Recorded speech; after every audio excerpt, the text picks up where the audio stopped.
हर रोज एक नई कहानी देखने के लिए चैनल को सब्सक्राइब करें और बेल आइकन दबाना ना भूलें। रूपा और विवेक की शादी कमला ने बड़ी ही धूमधाम से करवाई थी। रूपा एक गरीब घर से थी। विवेक के घर के शानो शौकत और पैसा देखकर रूपा के मन में लालच ने घर बना लिया था, जिसके चलते वो घर में ही चोरियां करना शुरू कर देती है और कीमती सामान और पैसे अपने मायके पहुंचाने लगती है। ऐसे ही एक सुबह, बहू, अरे ओ बहू, कहाँ है तू? जी माँ जी आई। हाँ जी कहिए क्या हुआ? बहू, ये ले तिजोरी की चाबी, जरा 50,000 रुपए निकाल कर ले आ। किस लिए माँ जी? अरे बेटा, वो पास वाले अनाथालय में दान देने हैं। ठीक है माँ जी। कमला से तिजोरी की चाबी लेकर रूपा वहाँ से चली जाती है और तिजोरी खोलकर जैसे ही वहाँ रखी हुई नोटों की हरी हरी गड्डियों को देखती है, तभी वो अपने मन में सोचती है, क्यों ना आज माँ जी को ना भेजकर मैं खुद चली जाऊँ पैसे देने और फिर सारे पैसे मैं अपने कब्जे में कर लूंगी। घर आकर कह दूंगी कि मैं पैसे दे आई, कौन सा किसी को पता चल रहा है। इतना सोचकर रूपा तिजोरी से पैसे निकालकर कमला के पास जाकर बोलती है, माँ जी मुझे कुछ सामान लेने के लिए अनाथालय की तरफ ही जाना था, अगर आपको कोई दिक्कत ना हो तो मैं दे दूं पैसे वहाँ।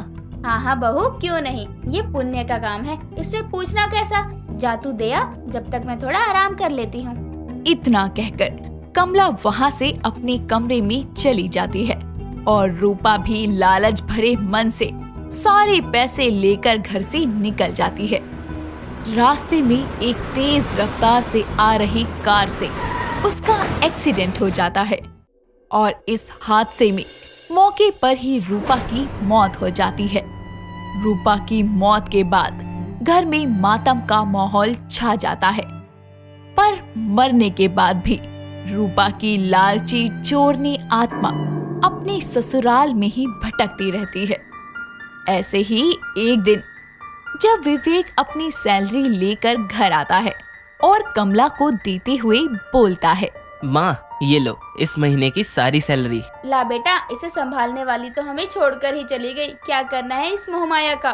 तभी पास में खड़ी हुई रूपा की आत्मा बोलती है, वाह पैसा, कितना सारा पैसा। मर गई तो क्या हुआ, चोरी तो मैं अब भी करूंगी। जो काम मैं जीते जी करती थी वो काम मैं मर के भी करूंगी और किसी को पता भी नहीं चलेगा। क्योंकि रूपा एक आत्मा बन चुकी थी तो वो किसी को भी नजर नहीं आती थी और वो सारा दिन घर में बस इधर से उधर भटकती रहती थी। और रात को जब सब सो जाते थे तो रूपा की चोरनी आत्मा घर से कुछ ना कुछ कीमती चीजें चुराकर घर के बाहर बने आउट हाउस में जमा करती थी। ऐसे ही एक दिन रूपा की ननद अनु काफी सारे सोने के गहने पहनकर घर आती है और उसे देखकर रूपा की आत्मा कहती है, क्या बात है, आज तो चोरी करने में बड़ा मजा आएगा। मेरी ननन जी आई है, कितना सोना पहनकर पीली होकर आई है। अरे पर ये इनके गले में अच्छा नहीं लग रहा, ये सब तो मेरे गले में अच्छा लगेगा। चुरा लूंगी, सब कुछ चुरा लूंगी। जहाँ रूपा की आत्मा ये सब बोल ही रही होती है तो वहीं अनु अपनी माँ से कहती है, माँ, भाभी के बिना घर कितना सूना हो गया है। वो होती थी तो घर में कितनी चहल पहल रहती थी। हाँ बेटा, पर शायद ये खुशी ज्यादा दिन की नहीं थी, तभी रूपा बेटी हमें छोड़कर चली गई। वैसे एक बात तो है, मेरे ससुराल वाले मुझे प्यार बहुत करते हैं, मरने के बाद भी हर वक्त मुझे ही याद करते हैं। ऐसे ही काफी देर तक कमला और अनु बातें करते हैं। तभी अनु बोलती है, माँ, मैं भी काफी थक गई हूँ, आराम करने के लिए जा रही हूँ, ये सब आप रख लो। बेटा, अपने कमरे में रख ले, यहाँ कौन सा कोई चोर आ रहा है जो ले जाएगा।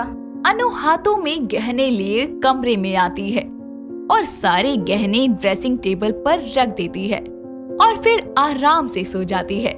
तभी वहाँ रूपा की आत्मा आकर बोलती है, आखिरकार मिल ही गए मुझे गहने, कितने सुंदर हैं, चमकदार हैं। अब ये मेरे हो गए। बाय बाय ननन जी, मैं चली आपके गहने लेकर। इतना कहकर रूपा की चोरनी आत्मा वहाँ से गहने लेकर रफू चक्कर हो जाती है। थोड़ी देर बाद जब अनु सोकर उठती है तो देखती है कि गहने टेबल पर मौजूद नहीं है। तभी वो खुद से कहती है, लगता है मेरे सोने के बाद माँ आई होगी कमरे में, उन्होंने ही सारे गहने संभाल कर रख दिए होंगे। ऐसे ही कुछ वक्त बीतता जाता है।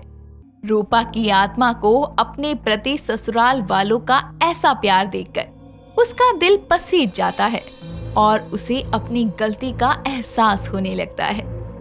एक सुबह जब अनु और कमला बैठे चाय पी रहे होते हैं, तभी वहाँ विवेक आता है और कमला से बोलता है, माँ, मुझे तिजोरी से सारे पैसे निकाल कर दे दो।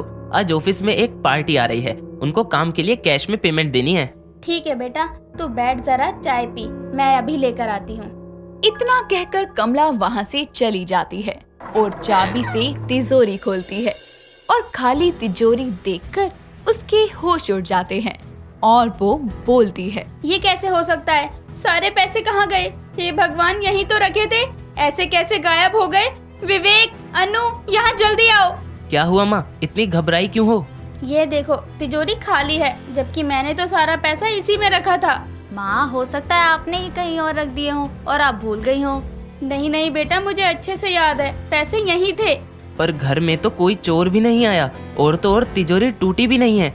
बंद तिजोरी से पैसे कैसे गायब हो सकते हैं? माँ, वो गहने कहाँ हैं जो आपने उस दिन मेरे कमरे से उठा कर रखे थे? बेटा, वो गहने तो तूने खुद रखे थे, मुझे नहीं पता। पर मुझे तो यही लगा था माँ कि वो गहने आपने ही रखे हैं, पर अगर आपने नहीं उठाए तो वो गहने चले कहाँ गए? माँ, ये सब क्या हो रहा है? माँ, आप एक बार पूरे घर की अच्छे से तलाशी करो, देखो इन पैसे या गहनों के अलावा भी कोई और कीमती चीज गायब है क्या? विवेक की बात सुनकर कमला जल्दी से पूरे घर की तलाशी लेती है और उसके होश ये देखकर उड़ जाते हैं कि घर से पैसे और गहनों के अलावा बहुत सारी चीजें गायब हैं। घर में चोरी हुई है। ये बात तो सबको पता थी, पर ये चोर है कौन, इस बात का किसी को अंदाजा नहीं था। तभी ढेर सारे गहने पहने हुए रूपा की आत्मा वहां आती है। सभी लोग हवा में गहने देखकर डर से थर-थर कांपने लगते हैं और अनु बोलती है, माँ, ये सब क्या है? घर में चोरी कोई भूत कर रहा है क्या? ये गहने हवा में कैसे? मुझे खुद समझ नहीं आ रहा कौन है। रूपा, क्या ये तुम हो? तुम हो तो एक गहना उतारकर जमीन पर फेंक दो। तभी रूपा की आत्मा एक गहना निकालकर जमीन पर फेंक देती है और अनु जल्दी से गंगा जल लाकर हवा में झूल रहे गहनों पर छिड़क देती है।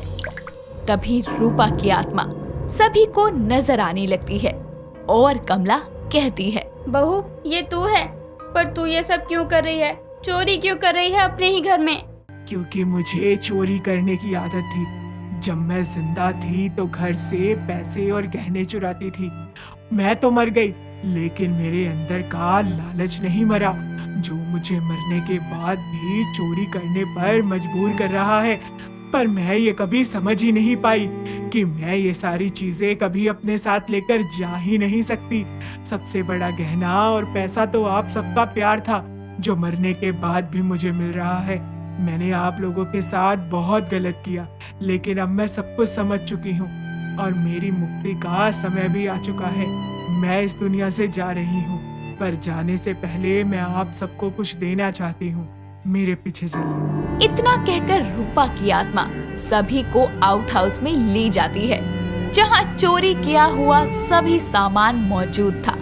चोरी किया हुआ सारा सामान अपने ससुराल वालों को लौटाकर रूपा की आत्मा हवा में विलुप्त हो जाती है और उस दिन के बाद से उनके घर में कोई चोरी नहीं होती। दोस्तों, अगर आपको ये कहानी पसंद आई तो इसे लाइक करें, शेयर करें और कमेंट करके बताएं कि कहानी में आपको सबसे अच्छा क्या लगा।